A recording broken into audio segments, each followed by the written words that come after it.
But I believe that by overwhelming majority in all the Americas, you and I, in the long run, and if it be necessary, you and I will act together to protect, to defend, by every means at our command.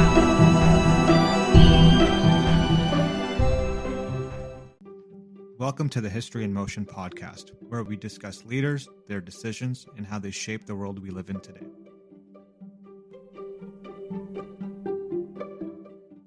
In this episode of the History in Motion podcast, we set sail with Vasco da Gama, the legendary explorer who forever changed the world by opening up a sea route to India. From navigating treacherous waters to forging new global connections, da Gama's voyages transformed Portugal into a major superpower, while leaving a complex legacy of exploration, wealth, and colonialism. Join us as we dive into the triumphs and controversies surrounding one of the Age of Discovery's most pivotal figures. This is the History in Motion podcast. Welcome back, everyone, to another episode of the History in Motion podcast, where we're delving into Portugal and the Age of Exploration once again. So we've talked about this period in time a couple times when we talked about Cortez, Columbus, Queen Isabella, and really focused on Spanish movements around the Atlantic and into the Americas. But what we kind of touched on in those episodes was how Columbus tried to go to Portugal and say, hey, I want to go west. And they kind of laughed in his face saying, well, why do we need to go west? We've already figured out how to go east. And that's where actually all the money is and all the power is going to come from. You can go ask the Spanish to go west, and they were fine with him going. We wanted to spend a little bit of time trying to understand what the heck was going on with Portugal. Why were they so convinced that going east was the right way? And what did they actually have established that was making them so filthy rich at this time and really turning them from a small kingdom into an absolute superpower in a matter of decades and up to a full century. So I'm excited to get into this one because when we look at Portugal, they really are the ones that are kicking off this age of exploration, kicking off imperialism as we know it when we look back at this time period. And they're really the pioneers to this. And, the Spanish, the Italians, the British, the French, it all comes after, on the heels of everything that the Portuguese have done and established. I think that's such a good point. And I think when I was doing research for this, it kind of dawned on me that maybe in a North American context, when we talk about imperialism, we don't really talk about Portugal at all, right? It's kind of such a good point, yeah. Like a footnote in many ways, but I don't know how, it doesn't seem very accurate, right? Because it seems like in terms of how we understand imperialism, the system by which you kind of colonize and expand your sphere of influence into other countries, they kind of serve as like a prototype that we actually, when we do think about imperialism, we think about Britain. But like a lot of that model, you can see a lot of remnants from it historically, from what Portugal was doing. Such a good point, because I think it's probably just some recency bias for us, right?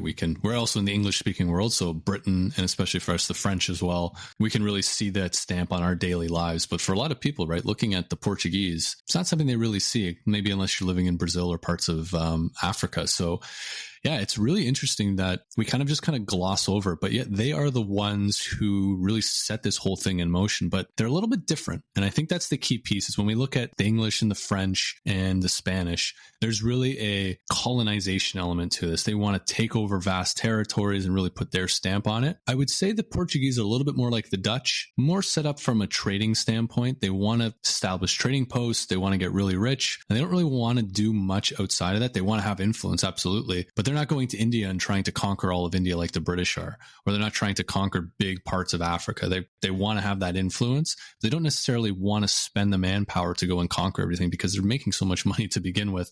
And maybe that's kind of one of the good things about being first is there's not much competition from other European powers at that time. As long as you have good relations with the locals, what more do you need, right? You can do what you need to do from a trading standpoint. So I think that's a little bit of a difference, that we'll see, but I think it's a key difference when we're comparing it to, the French, the British, and the Spanish. I think it's so interesting too, when you start to get this level of detail when it comes to analysis, like the differences in both the success and failures in terms of how these countries are looking at the best way to expand their sphere of influence to better, work with the local economies. Again, it is primary motivation is self-interest. They're trying to increase their wealth, their own commerce by being able to expand in these trade routes and build these kind of geopolitical networks where, trade can go back and forth. And as we know, we're going to talk about the spice trade and how valuable that is. But, not just the spices themselves, but the opportunity to build those networks with those far off regions is so critical when it comes to this kind of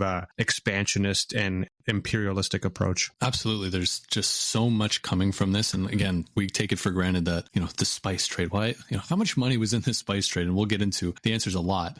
But the thing with the Portuguese that we have to remember is if we look at Portugal in, the 12th, 13th, 14th century, they're kind of just sitting on the fringes of Europe. They're on the kind of the western side of the Iberian Peninsula. Spain is starting to grow with a lot of power and eventually becoming the Castilian Spain that we end up talking about with Queen Isabella and Christopher Columbus. And for them, they have ambitions. But going east is really out of the question. The Spanish and the Portuguese are kind of at each other's throats, and they're both trying to kind of just keep that balance of power on the Iberian Peninsula. The Portuguese will have some gains. The Spanish will have some gains. It always seems to even out at some point. But if you look to the west, the Portuguese have this vast ocean of the Atlantic, and, there's who knows what's out there. So over time, they get really, really good at proving sailing techniques, creating new types of ships, and they start to discover that there's little islands off the coast of Western Europe. So they go to the Azores, for example, which is an island in the middle of the Atlantic Ocean that they colonize and becomes a post for them. They start to head to south and colonize some of the areas around Africa. You have the Cape Verde Islands as well, which is just off the west coast of Africa.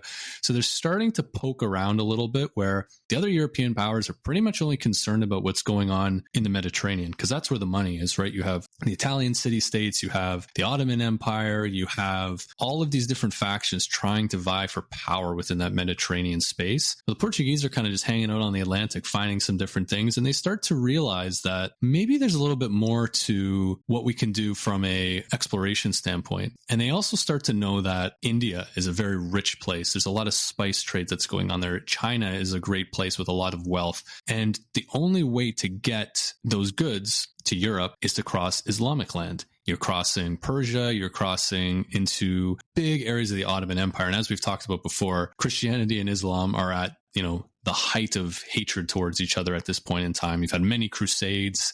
You've got always these battles between, encroaching Islam and encroaching Christianity onto each other's land. So maybe there's another way. And they're starting to think about, we know that Africa continues down pretty far south. What if it stops at some point? And what if we can circle around the bottom of Africa and get into the Indian Ocean, and we can start looking at places like India, and we can start getting to places like modern day Indonesia and Malaysia, and maybe even get to Japan one day as well. These are all things that they're starting to think about, and it's huge for them because if they can bypass the Muslim states, they now have a direct line to these trading posts, and that's going to make them obscenely wealthy because no other European power has this direct line without having to go through Muslim controlled land. And that's really the journey that, they start out with. It's a pretty brash idea in and of itself, right? This idea that, let's just bypass this massive territory and, rulers that, the rest of Europe is doing battle with and has been doing battle with and will continue to do battle with for,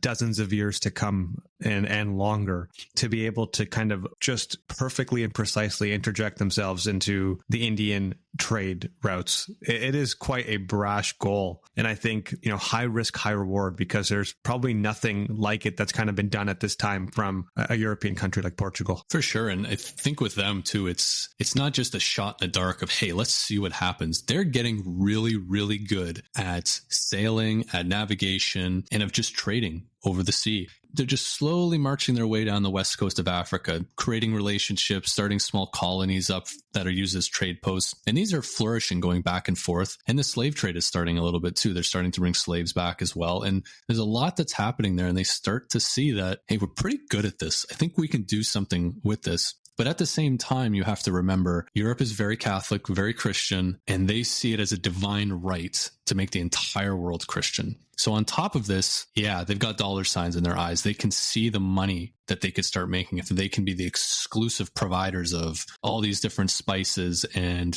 gold and ivory and silver and even slaves, all of these things that are rich in those areas of Southeast Asia, Indian subcontinent, and then into the East Indies. These are things that they're really salivating and wanting to get a hold of. But at the same time, they really realize that these lands are not quote unquote Christian, and we could do something incredible here and not just become rich, but we can send our missionaries and we can really do God's work and make sure that these people who are either Islamic convert to Christianity, or people who are believing in something else, we can convert to Christianity. So it's always important to remember that that's such an important piece of this whole age, is just that obsession with having people, believe in the quote unquote correct God and our God. And a lot of it too comes back to, they have this belief that they need to save these people, because if they don't believe in, the Catholic God or the Christian God, that they're going to have issues in the afterlife. They're not going to be able to get into heaven, and they're not living the correct way that would give them the best life. So there's almost this weird, maternal, paternal sort of view of these people. And they say, yeah, we got to help them and save them. So there's always that element to it. But, there's a lot of greed coming to this as well. So you kind of put the two together, and that's just the perfect kind of way to kickstart, a lot of these explorations, not just down the west coast of Africa, but, trying to make that turn and get into the Indian Ocean and find their way to India and that whole subcontinent. I think that's such an important theme that can't be understated, right? This duality that exists of why that this is going to happen and why it's going to happen with such energy. And I think, to your point, Paul, that there is an economic incentive and reality behind doing any of these things. Why else would they do it? But there's also this very, very important element of religious zeal that I think you're going to see in this particular episode, right? It is in many ways also this Christianizing mission to spread the word of God, the European God, or the Eurocentric God, I should say. And it's interesting because I know we've covered it in other episodes, but while you were speaking, this idea of like manifest destiny kind of came to mind. There are some cases throughout history, and I think this is a very pivotal one, where you have this kind of coupling of, expansionist ideas with this kind of religious or supra-religious motif, where they kind of go hand in hand and just kind of promotes this idea of wanting to expand. Again, not just outside of religion, but economics as well. But, you kind of see them tied together. For sure. And we haven't even talked about Prester John yet. And I think we have to mention him, because this is, and we've mentioned him before, but there's also this kind of folklore and that's out there, that there's this European king who kind of lost his way and has set up a Christian kingdom behind enemy lines. And they're trying to find who this guy is. Maybe he went across the Atlantic, or maybe he's somewhere in Africa. And you start to hear some rumblings. And even in Ethiopia, you actually had a pretty strong Christian base there. People are starting to wonder, is this Prester John? Is he going to be, is there this lost Christian kingdom who's going to help us rise up and defeat Islam? And so there's also that element to it as well, of there is this mystical type of person that might exist out there. And I think by the time Portugal starts to really kick into high gear when it comes to their exploration, they've realized that this person doesn't exist. But I think it's a cool story, because there's, for a few hundred years, this is definitely a serious thing that they're, it's maybe more of a footnote in some of these journeys of, and keep an eye out for Prester John if you happen to find him, because, we have this religious element to it. But if we've got, a huge Christian army waiting for us on the other side of the world that we can use to destroy Islam, what more could we ask for? So there's always that little element to it as well, which always makes for a fun, more interesting story, but also makes, the thirst for violence, I think, grow a little bit more. Yeah, I think it just compounds that whole sentiment about, this civilizing or Christianizing mission that exists, right? The hope and allure of a far gone Christian kingdom waiting to be rescued and brought back under the cape of European civilization. It definitely does add, I would assume, a little bit of fuel to the fire for anyone who's willing to take on a journey as vast as this. Yeah, and I think that's a great segue into the man of the hour, which is Vasco da Gama. But before we get into that, there's one last thing we should probably mention from a context perspective. And we touched on Spain a little bit before, but by the time Vasco da Gama is ready to have his journey, the Spanish are starting to kick their exploration into high gear as well. Columbus is starting to sail west. Portuguese are moving around the south part of Africa. They've figured out that they can actually make their way into the Indian Ocean. And now it's starting to get a little bit tricky, because they're going to start conflicting with each other. The Spanish are worried that the Portuguese are going to go west. The Portuguese are worried that the Spanish are going to go east. So who do they go to solve this problem? The Pope. So the Pope comes in and says, all right, we need to figure something out. So they create something called the Treaty of Tordesillas. And basically what they did was they drew a line down the middle of the earth, and they said anything east of this belongs to Portugal. Anything west of this belongs to Spain. And there's a rumor that the Portuguese knew that Brazil kind of jutted out a little bit more into the Atlantic Ocean, so they negotiated to push it a little bit more west. We don't know if that's for sure what happened because Brazil hadn't been officially discovered by Europeans yet at this point. But essentially, there's a line that goes right down the middle of the Atlantic, and it cuts through the middle of Brazil. And so everything west of that, so I think Mexico, modern day Colombia, Venezuela, all the Central American countries, all technically were under Spain's jurisdiction. And anything east, so Brazil and all of Asia and Africa, are all technically under Portuguese sphere of influence. So they've kind of got this line built out and they kind of go their separate ways for the most part. There's obviously still a huge rivalry here, but the Portuguese really double down on, okay, we can get around the bottom of Africa. We can find our way into the Indian Ocean. And there's a quick little story too about when the first sailors cross they call it the Cape of Good Hope at the south part of Africa. They originally called it something a little bit more morbid about like, it was a little bit of storm. It was like the stormy coast or something like that. And they went back and the king was like, no, that you got to think of something a little bit nicer and a little bit more cool. So they said, yeah, we'll call it the Cape of Good Hope. So they're able to travel around that. They're established in the Indian Ocean, but there's a lot more work that needs to be done to really get to India, to get to these far off places in East Asia. And, they picked Vasco da Gama to be that man. So we'll get into him now, but that's kind of the piece that's important is, Portugal kind of has free reign from the Pope's perspective to go east. And that's what they're going to do. I love that the best solution was to just draw a line right down the map and say, okay, you get this half, you get this half. Now stop bickering. Exactly. They're literally children, right? If the dad has to come in and say, okay, you get everything on this side, you get everything on this side. We're going to split it evenly so it's fair and even and no one complains. But hey, sometimes the simplest answer is the right one. Oh man, that's awesome. So I think without further ado, we can get to the man of the hour and we'll leave that up to debate for the end of the conversation. But yes, Vasco da Gama. So he's born around 1460 in Sines, the coastal town in Portugal. He's not from the upper echelons of the nobility by any stretch of the imagination. They did enjoy some noble status thanks to his father. He commanded a fortress in that city. His mother came from a very well-established family with strong connections to the Order of Santiago. And again, I think, as many of you have probably inferred to this point, he's growing up in a maritime environment during the height of the age of exploration. And, it's kind of fitting that he is destined to almost become one of the world's foremost explorers of that era, so much so that we still talk about him today. So he would have been exposed to pretty vast experiences of seafaring life early on. Obviously, Sines is a southwestern coastal town of Portugal, so it's a very important port town where ships and sailors frequently pass. So again, he's kind of growing up in this world. His father, a nobleman in service to the crown, likely had many interactions with explorers and navigators who were expanding Portugal's maritime empire at this time. So again, you see this kind of coupling of his family status, where his family's positioned within the regional economy, just geographically as well. You kind of see these factors already kind of playing this kind of pivotal role, which is this environment that shaped him and his formal education are going to come together to really kind of set the stage for what's going to come down in his later life, which is his work with his naval assignments and his kind of rise to prominence. So if you fast forward the first 10 or 12 years of his life, in 1492, he takes one of his first significant naval assignments by King John II of Portugal. And this is a pretty interesting story. So at the time, French privateers are disrupting Portuguese maritime trade by attacking and seizing ships along the Atlantic coast. So da Gama was chosen to command a fleet to retaliate against the French aggressors, demonstrating, both obviously his early strategic intelligence and his leadership skills.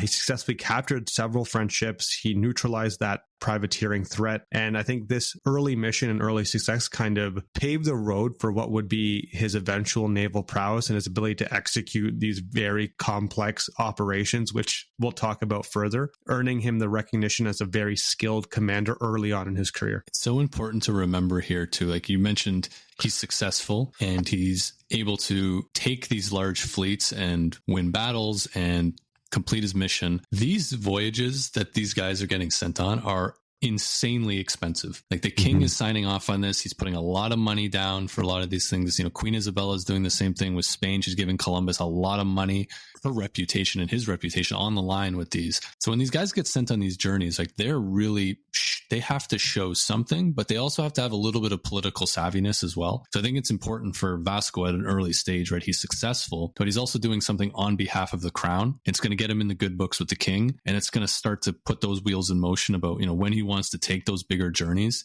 he's going to have kind of that resume that he can throw down on the desk and say, hey, I've done all these things. You trust me, you know, give me some cash and let me start on this mission. Yeah, I think that's such a good point, right? Like his reputation begins to precede him in many ways in terms of why, you know, this upcoming historical voyage that we're going to talk about, that he's kind of a forerunner to it in the eyes of the crown. So his first voyage to India, kind of this historic voyage, the first of its kind, we're going to spend the majority of the conversation here. And I think it's probably the most amazing one that we could talk about. So it happens from 1497 to 1499. This is when King Manuel I ascends the Portuguese throne in 1495. So he actually inherited a nation poised for this kind of global maritime dominance, as we've been alluding to.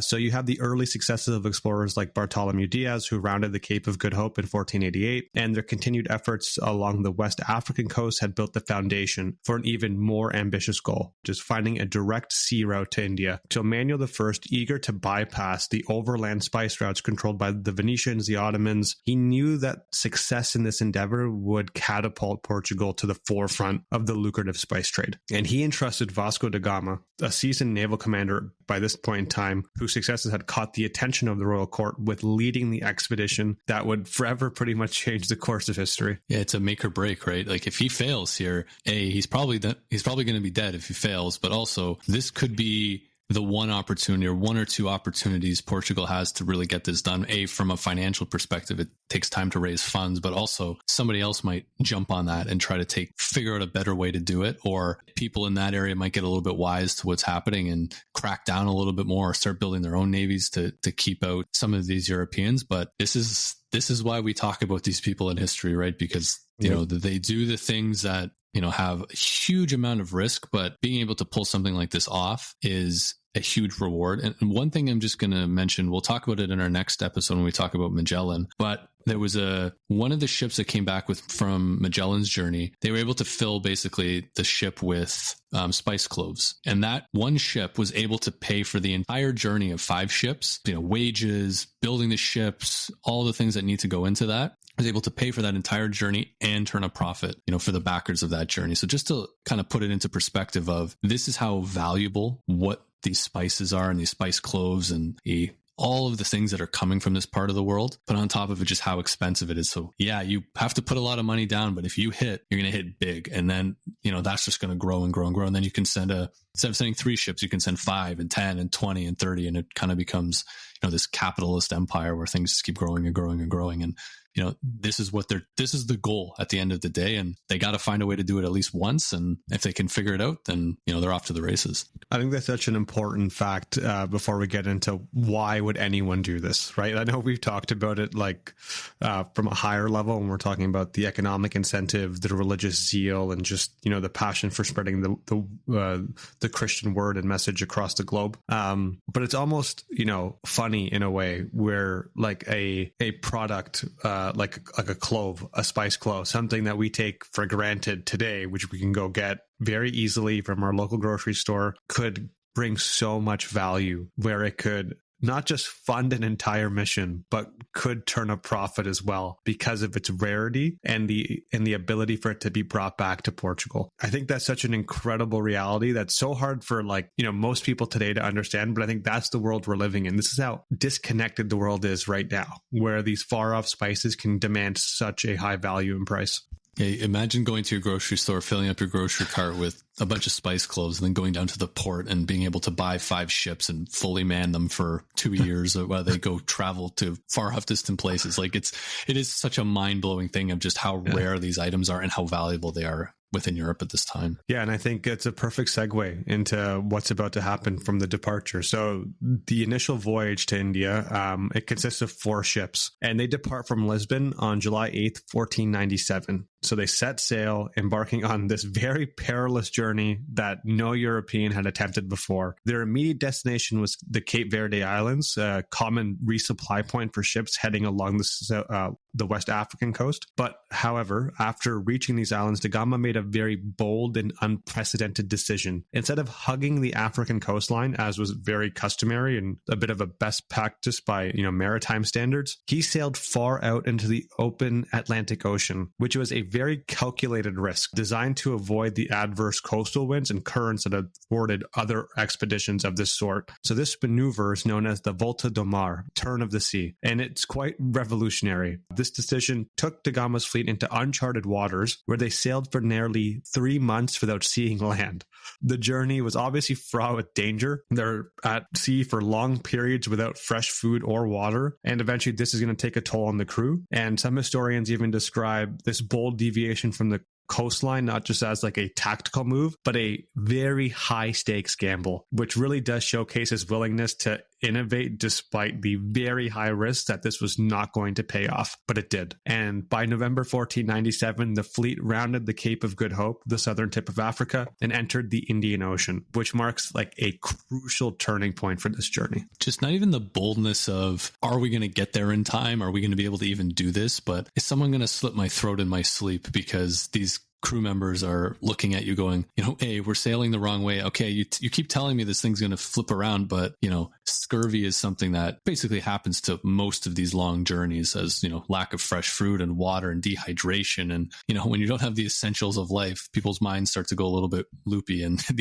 these guys on these ships they're maybe not going to be thinking the most rationally, but I think it goes to show you need to have a really good captain, but you also need to have some faith in your captain as well of, okay, he's going to do the right thing. And yeah, it does seem to work out. Like when eventually he's able to grab those winds and fly around the Cape of Good Hope and do it successfully, right? Like another thing is storms, getting beached, hitting some rocks and sinking. Like this is all too common around this time. So the fact that they're able to do it and do it quickly, it's quite revolutionary, and I think speaks to the level of talent that he has from a maritime navigator. And just in the sheer willingness and bravery to take such a high gamble, not seeing land for 3 or 4 months and doing a maneuver that has never been done before. It's incredible. And like we said, they didn't know Brazil. They hadn't officially found it yet. So they don't really know it's west, right? Like if for all they know, they just keep going west and they'll end up in China, which is what Columbus claimed. They don't know parts of South America are there, right? So they're like, okay, how long are we going to be out here for? What if this doesn't work? Are we actually going to hit some land and live? Or is this just,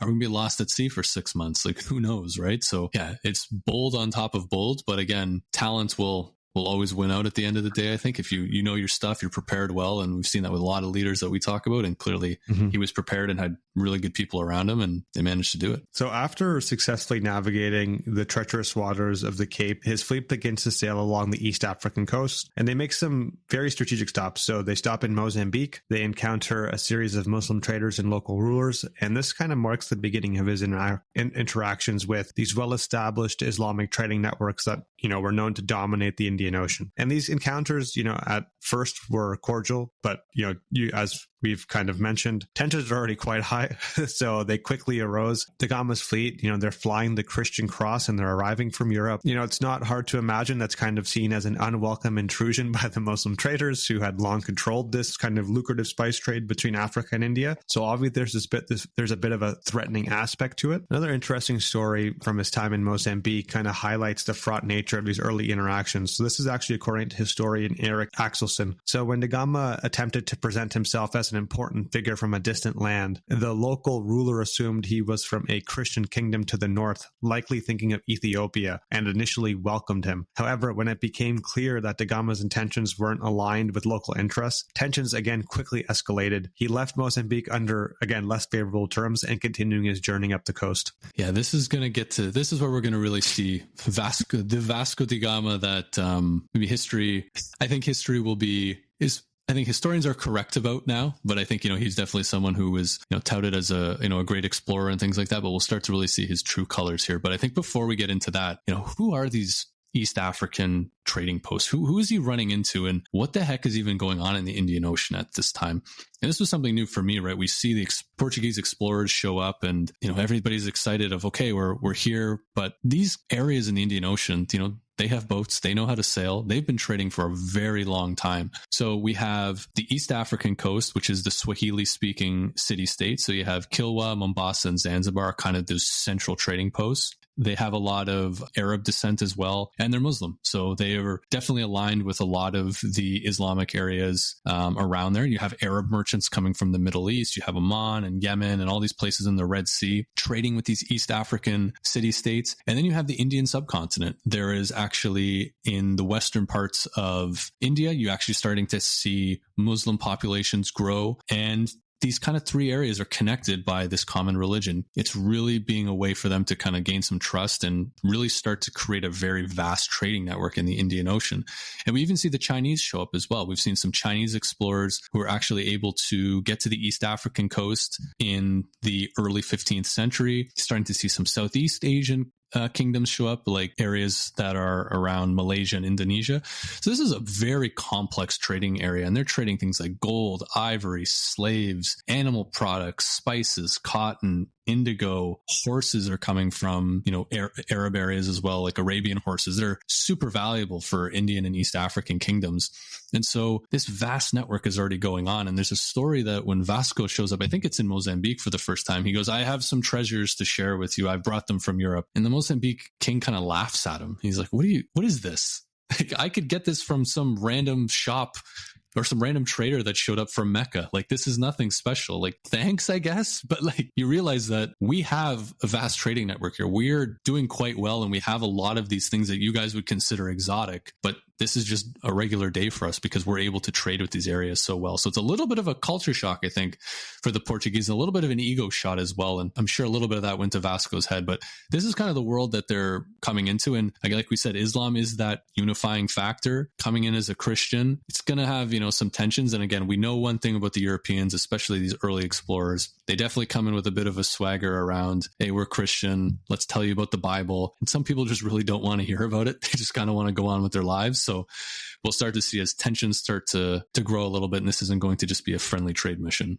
I think it's so interesting that you brought that. I'm glad you brought up the ego hit that probably occurred at some point in those early interactions. And I think that's such an interesting point, right? We kind of started the conversation off talking about, how a part of the rationale behind doing this is this kind of civilizing mission of these people that need to be saved. But here you are confronted with the reality that there is a vast, complex network of traders across the rest of these countries that are trading goods that you can't even imagine. And your goods are kind of looked down at as, low market value because they have the opportunity in markets to get whatever they want. And they have been for a very long time now without any intervention from Europe. Yeah, it's so different too from we talked about the Spanish and meeting the Aztecs. Like the Aztecs were very primitive technologically. You could definitely just look at the two groups and you could see a big difference. That's not really the case here. Yeah, the Portuguese probably have bigger ships and their weapons are a little bit more advanced. But at the end of the day, it's a couple decades difference, maybe a century different. We're not talking thousands of years difference when it comes to technological changes. So this whole civilizing mission, it's maybe a little bit,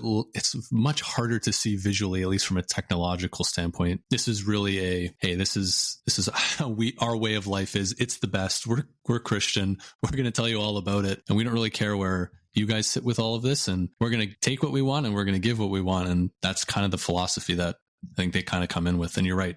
That ego hit for sure. I don't think really sat too well with Vasco. That's such a good point too. Yeah. It's such an interesting period. So as we continue in on his journey, the fleet next stops at Mombasa and later in Malindi, where da Gama gets a more receptive audience. And here's an interesting little factoid that could potentially be historical fiction. I'll say that from the onset, but he secures the assistance of a highly skilled Arab navigator who is possibly, this renowned person named Ahmed ibn Majid, who is like one of the greatest navigators in the Arab world. So historians kind of debate how realistic this is or not. But regardless, whoever this navigator was, he was very skilled. And his knowledge of the Indian Ocean proved invaluable as he guided da Gama's fleet across the vast waters towards India. And the crossing of the Indian Ocean was this very critical moment in the expedition.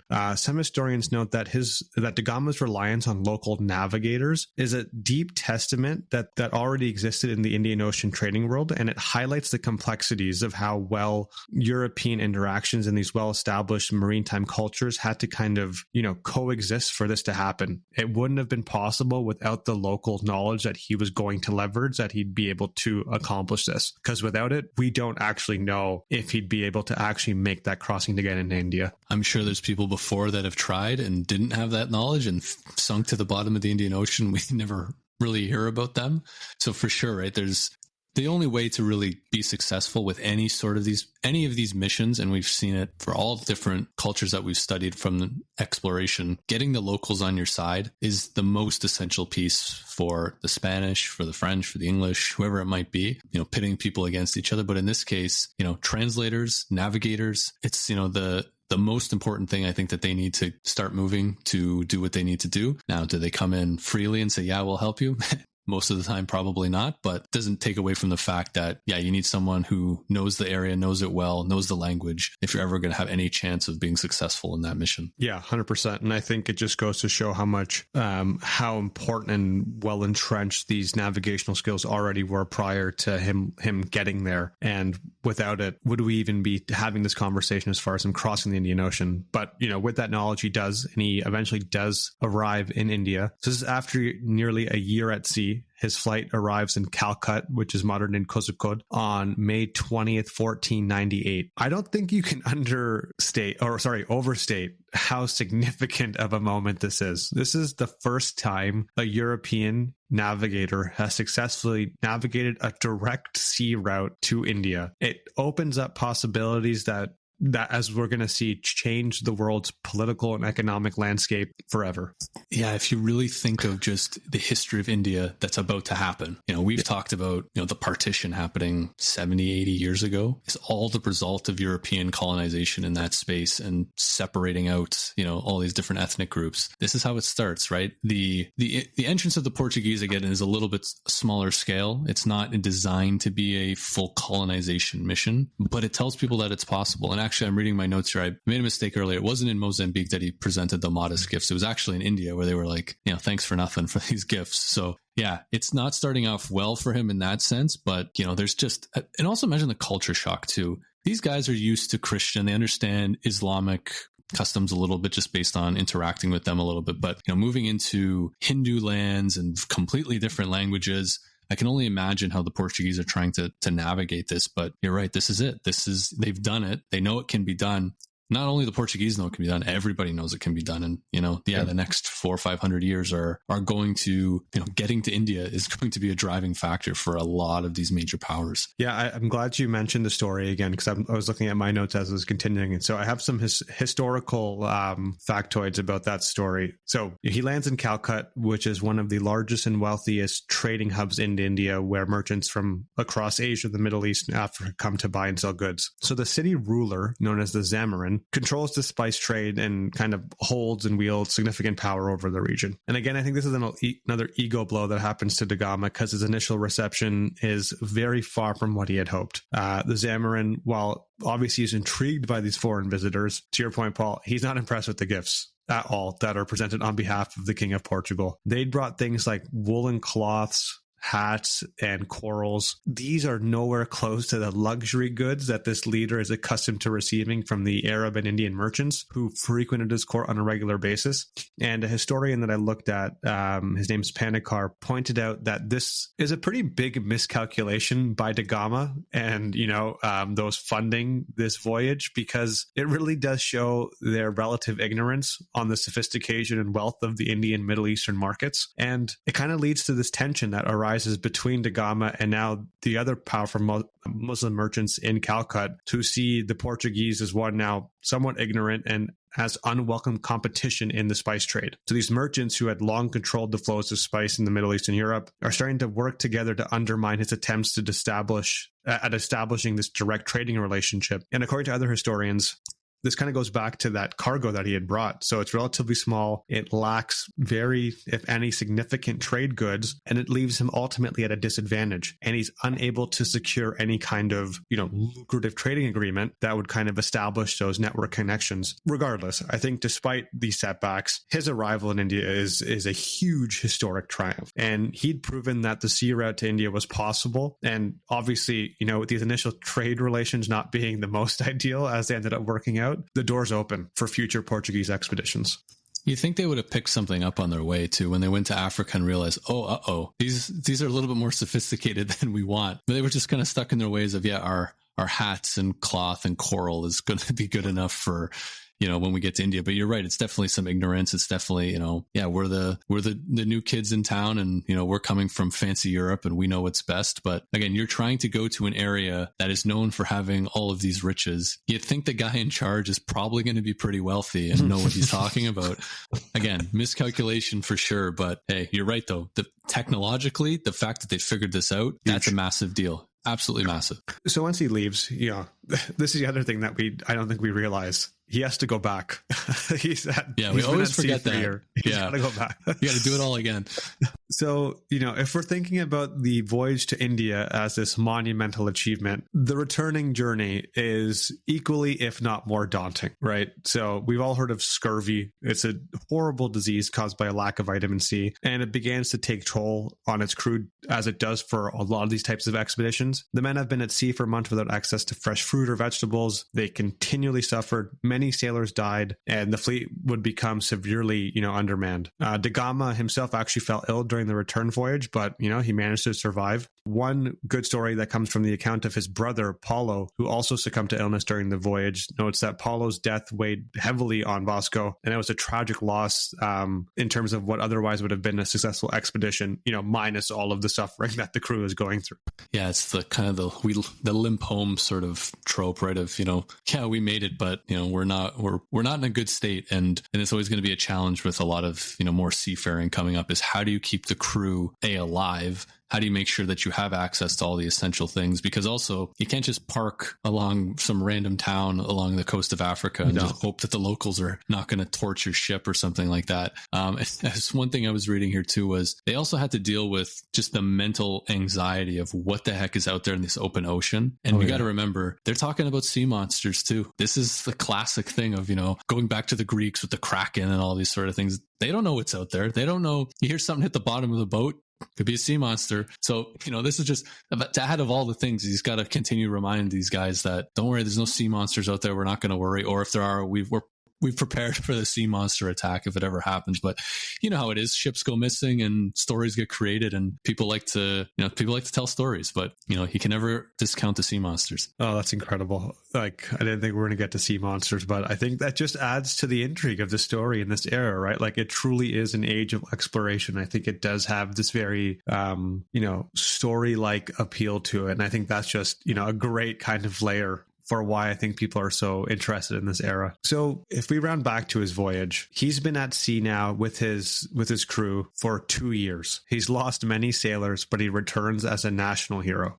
He's essentially succeeded where many had failed. His arrival in Lisbon is met with celebration and honor, and King Manuel I rewards Da Gama handsomely, granting him the title of, this is great, Admiral of the Seas of Arabia, Persia, India, and all the Orient. And they showered him with land and money. I love that. It's just he went once and now he gets it all. He gets the whole, and don't ask anybody who's there. We've given it to him. So yeah, I love that, those little titles that they give out. But yeah, good for him, I guess. Right now he's got the fancy title. He's a national hero. He's got land. He's got money. He could go retire if he really wants to. I think he's got everything that he would need. But with these guys, right, it's the thrill of exploration and, trying to be able to do it again, which will be, kind of top of mind. But, I don't know who wants to go back out there again after everything that went through. It's like, yes, he's proven that it can be done, but you lost your brother. Scurvy was going crazy. You had to deal with mutinies all the time. It wasn't a fun time, but again, this is what, it takes a special type of person to jump on that boat and go out there. So,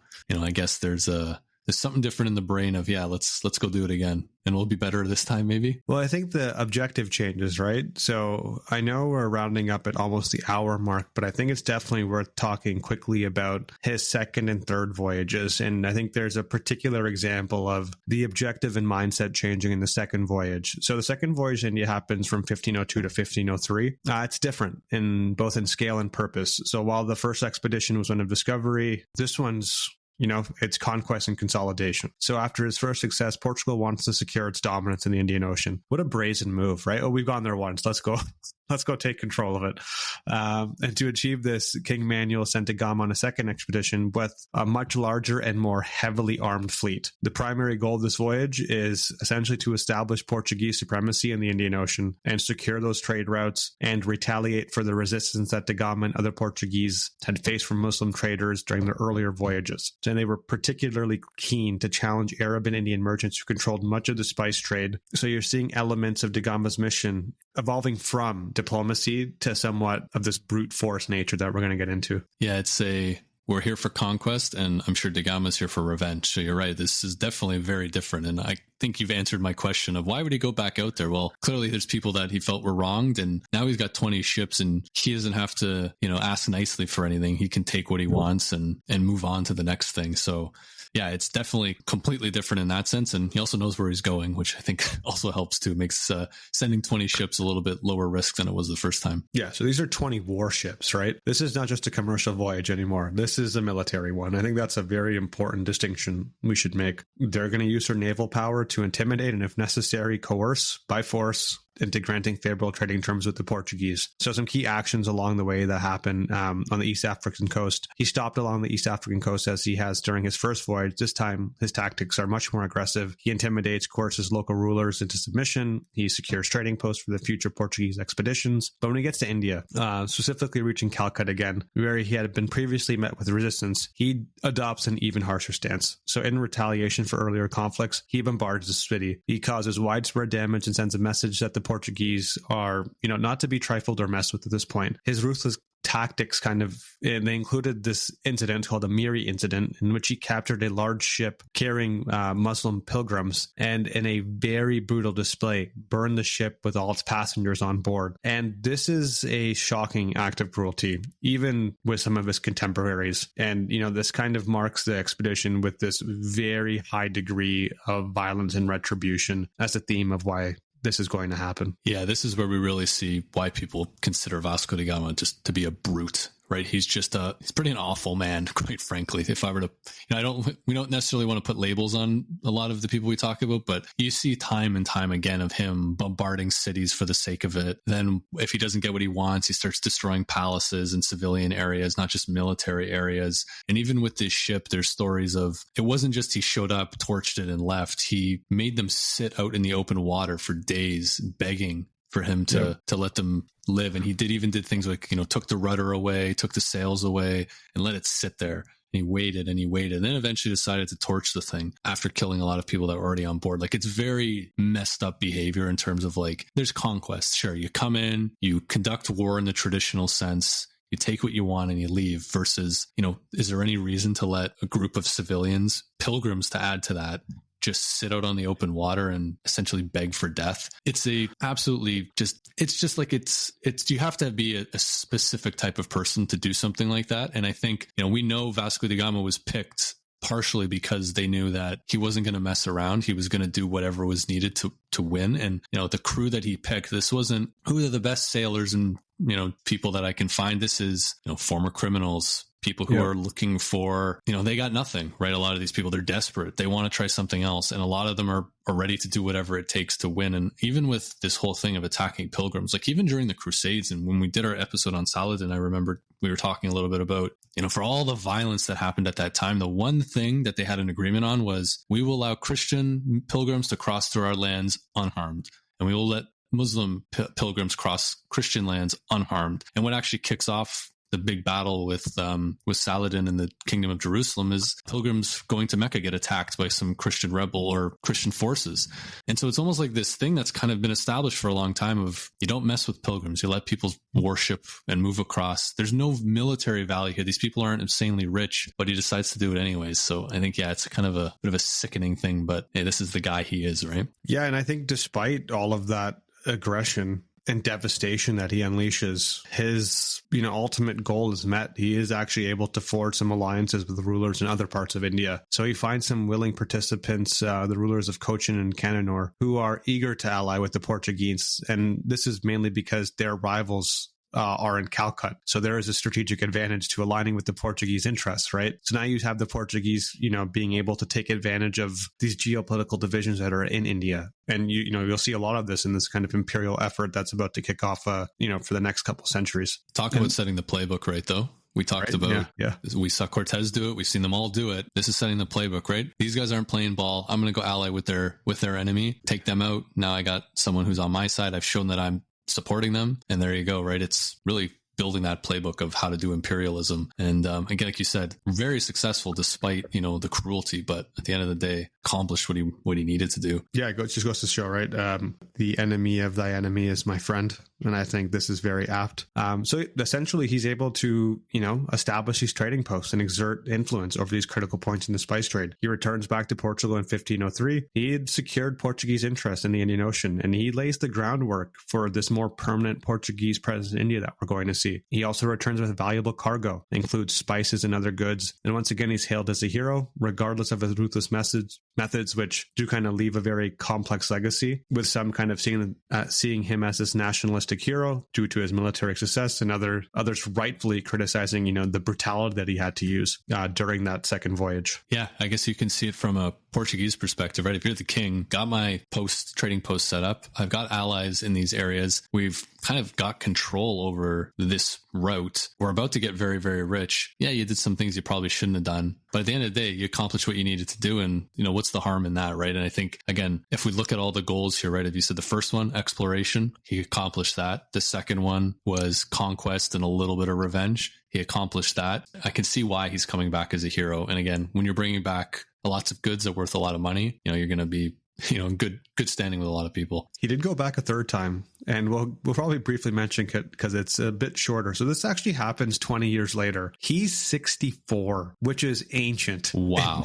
In 1500. That is ancient. That it's incredible that he even considered doing this, and he does do it. He embarks on a third voyage, and this is because the primary mission is that the administration is failing across the trade posts. The Portuguese officials and soldiers stationed across their networks are dealing with corruption, and there's unrest in the Portuguese controlled territories. So the ruler at this time wants to create this kind of initiative to go help seed out any corruption and settle any tensions that are happening. Obviously, da Gama is very well versed in this route. He's familiar with India, so he's sent. He arrives in India in 1524. Oh, sorry. Yeah, that's when he dies in India, actually. After a few months in his role as viceroy, he's buried in Cochin. And, he actually fell sick on the journey there a couple of months before landing in India, gets to India. So he doesn't complete the journey one last time, but passes away and is buried in a church there in 1524. Yeah, it's kind of sad because the writing was probably on the wall, 65. I have in my notes here that he got sick, and then it might have been malaria that finished him off when he got to India. So obviously they don't know much about that back then. But again, doing what you need to do. But this is a theme with the Portuguese, right? You see, again, we talked about at the beginning, we don't really think of Portugal. The main reason is they weren't really able to hold down a lot of these places. There's actually one of the stories I read was there was actually times where new governor or viceroy of a certain area would be appointed. He'd show up and the previous viceroy would be like, heck no, I'm not leaving. And they would actually have to fight each other. So the new viceroy would have to fight the other one to get out, despite having a directive from the king saying, you are the new viceroy, tell the other guy to come home. It was just, it kind of came the Wild West a lot of this time, and they weren't really able to have a lot of control over this. And that's the story of these imperialist powers, right? Is Queen Isabella's like, be nice to the natives. They do the complete opposite, right? In Hispaniola and in the Americas and the Caribbean, it's so hard to administer these places back from Europe. And it really goes to show that the British and the French kind of coming later, you can tell that things have been established a little bit more, and they almost reap the benefits of kind of, the failures that the Portuguese had with the actual, administration piece, but also the success from the naval navigation piece. Yeah, 100%. It lays the groundwork, right, of what's going to happen for the next few centuries. And I think there is absolutely no undermining what they were able to accomplish with da Gama and his journey to establish that trade route, which is why I think it kind of makes him a bit of a paradox in my mind. We always kind of finish off with like what our thoughts are on this particular person. It's hard not to celebrate him as one of the greatest navigators and explorers in the world, in the history of the world. He opened up a sea route to India and he essentially revolutionizes global trade. But he's extremely violent. He's extremely ruthless. And he does so with the mandate of securing Portuguese dominance. And I think that's always an uncomfortable truth that you have to kind of contend with when you're looking at people like this. Yeah, he really, for all of his accomplishments, there's always this shadow hanging over him of he was a conqueror, which is violent by nature, but he dialed up the violence a couple notches higher than he really needed to and did some pretty awful things. But at the same time, these are just the kind of people that you get on these conquest missions, at least early on. Cortez was exactly the same, maybe not quite as brutal. At least we don't have the same types of stories, but he definitely had the same mindset. You even have Columbus, who wasn't violent from I guess he was different, but not from a violence perspective, but his ways of doing things were a little bit different. And he definitely was a little bit different when it came to, how he spoke to people and, talking about, he keep claiming he's in India till the end of his days. And it takes a special person to get on a boat and just go out in the middle of nowhere and you don't know where you're going to go. And these are the kind of people that you end up finding on these missions of conquest and exploration at this time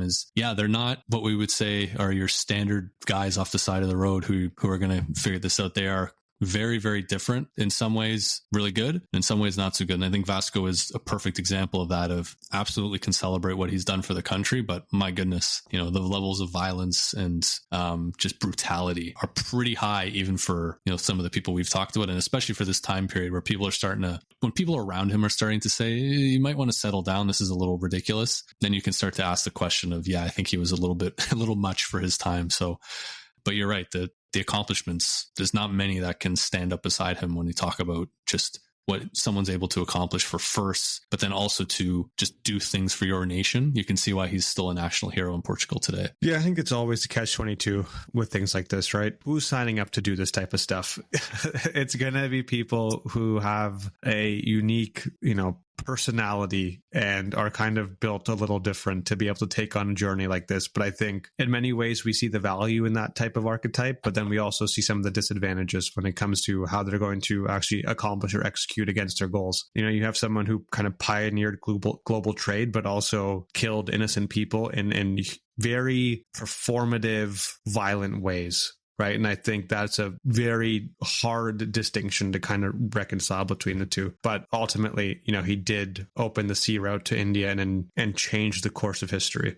Couldn't have said it any better. The performative side, I think, is the word that was escaping me. But you're right. He opened up the most important trading route in the history of the world, and it's going to change everything. Like, we keep saying it, but it is, everything we think about from imperialism, colonization, all that stuff really stems from, this type of journey. So I think that's a good place to wrap up. We will be back next time, and we're going to continue talking about the Portuguese, but this time we're going to go back down the routes of exploration, and we're going to talk about Magellan, who is credited with doing the first full navigation of the entire globe. And it's really a doozy of a story, so you'll definitely want to tune in for that one.